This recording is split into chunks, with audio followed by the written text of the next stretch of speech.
Imagine waking up to water creeping in your basement. Again. Roads are closed, sump pumps are failing, and that sick feeling when you realize, well, you weren't ready. Well, spring 2026 is coming fast, and according to AccuWeather and the National Weather Service, it's already flagging moderate risk of floods and flash floods across the Ohio Valley.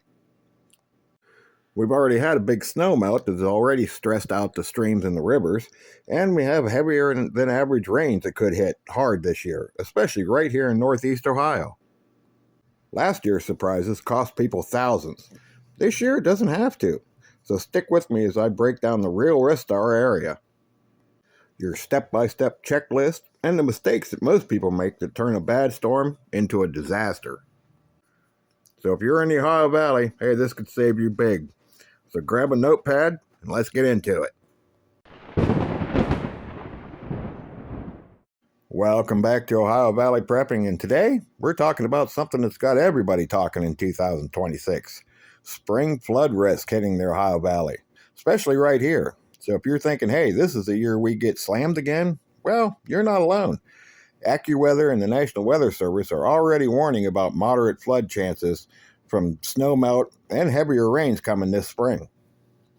But don't worry, by the end of this video, you'll have a full step-by-step plan to protect your home, your family, and your gear. So stick around.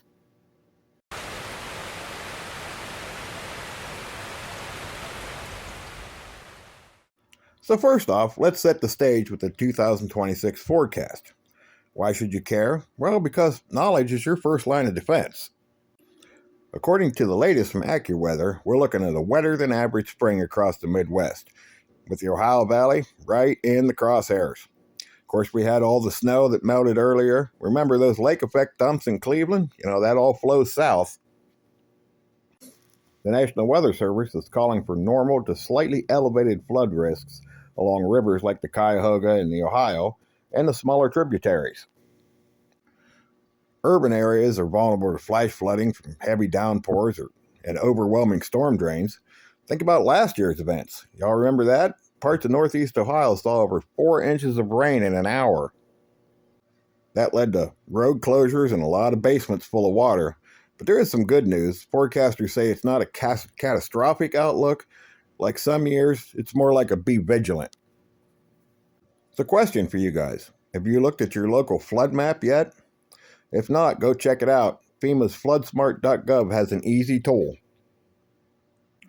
And this isn't scare tactics, it's just smart prepping. So coming up next is the specific risks hitting us here in the Ohio Valley and how they differ from other regions.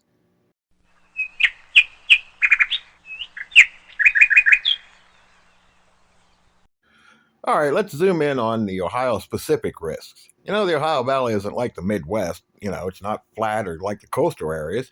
We got rolling hills and major rivers that make things, kind of tricky. Cleveland, the biggest threat is flash floods from intense storms or rivers overflowing along the Cuyahoga.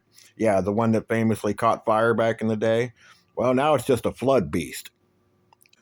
You got basements that flood from sewers backing up in urban neighborhoods. And if you're in a low-lying spot like the flats or near a creek, well, you're at higher risk. Statewide, well, the Ohio River could see mild to moderate flooding and upstreams from snowmelt from Pennsylvania and West Virginia. Remember 2023 floods? Communities like Marietta got hit hard with evacuations. Here in northeast Ohio, well, the lake effect can amplify spring rains, turning a normal shower into a deluge. And don't forget the infrastructure issues. We got aging drainage, clogging culverts, and poor drainage in cities like Akron and Youngstown. Well, what's unique to us? Well, we got clay-heavy soil that doesn't absorb water very well, leading to more runoffs and quicker flooding. So personal story time. A few years back during the spring thaw, my buddy in Parma lost his entire basement to 2 feet of water because he ignored to check his sump pump. That alone cost him thousands, so don't let that be you. So, how do we assess our personal risk? Well, start with your elevation. You can look at apps like Google Earth and can show you if you're at a floodplain, or check historical data on the USGS Water Watch site. So what's the flood history in your neighborhood? You might want to check it out. Up next, the meat of it, your step-by-step prep plan. We're talking home fortification, essential supplies, and family strategies. And now to the core of today's guide, your step-by-step spring flood plan.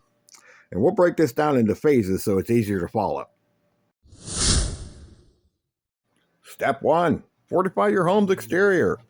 Clean out your gutters and your downspouts. Leaves from the fall can block them, turning rain into a waterfall on your foundation. And a little bit of an extra tip, extend your downspouts like 5 feet away from your house. Next, inspect your sump pump. If you have one, test it. Pour some water into it. If it doesn't kick on, well, you got a problem. Might cost you a little bit of money to fix it, but it'll save you thousands in the long run. Seal any cracks in your foundation and your basement with hydraulic cement.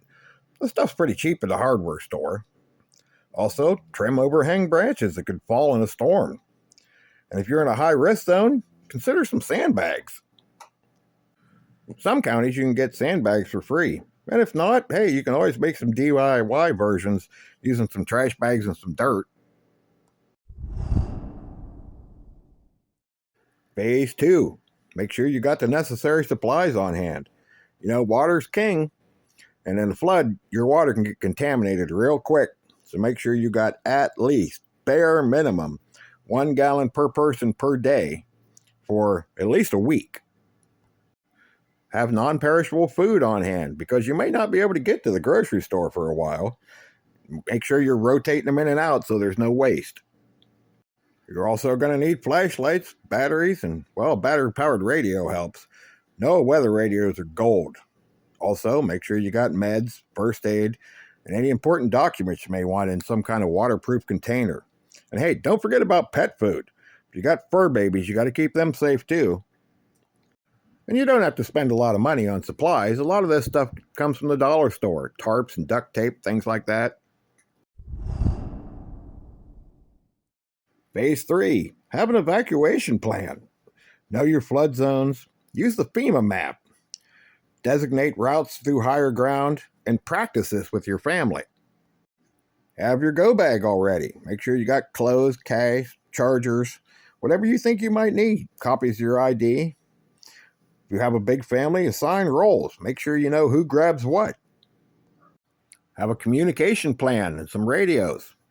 What if the cell service drops? How are you going to keep in contact with each other? Make sure you got a plan for that as well.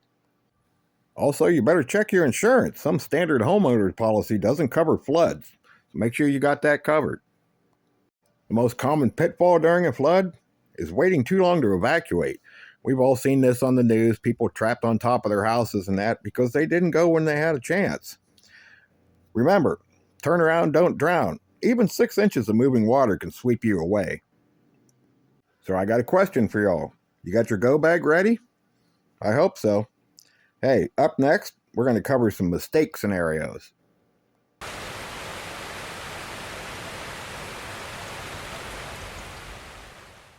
All right, so let's talk common mistakes and, well, how to avoid them. Mistake number 1, avoiding the warnings. Hey, anytime a storm blows through my area, I've got my NOAA weather radio on just to see what's coming. It's a good habit to get into. Mistake number 2, poor storage. Make sure your preps and stuff, if they're in their basement, aren't sitting on the floor. Put them up on a shelf or stack up some skids for them to sit on top of. Don't let the water get to them. Mistake number 3, no backup power. You don't have to have a huge, big old expensive generator, but at least have a small one or maybe even a small solar generator to make sure your communication devices and your phones are charged.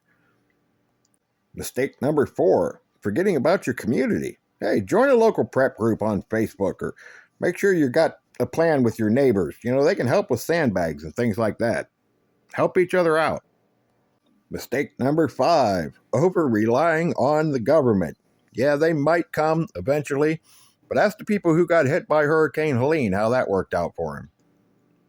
And the biggest mistake? Not having a plan. What if a flood hits while you're at work? Do you have an alternative route to get home? Do you have a meetup spot if your family has to evacuate? Make sure you got a plan and practice it. These aren't hypothetical situations. I mean, they're real events that happen here in Ohio. So in the final section, we're going to wrap it up with some advanced tips for your action plan.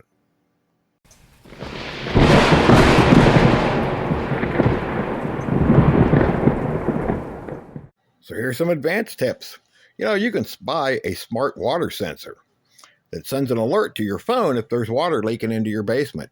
These things are like $30 on Amazon, but they are well worth the money.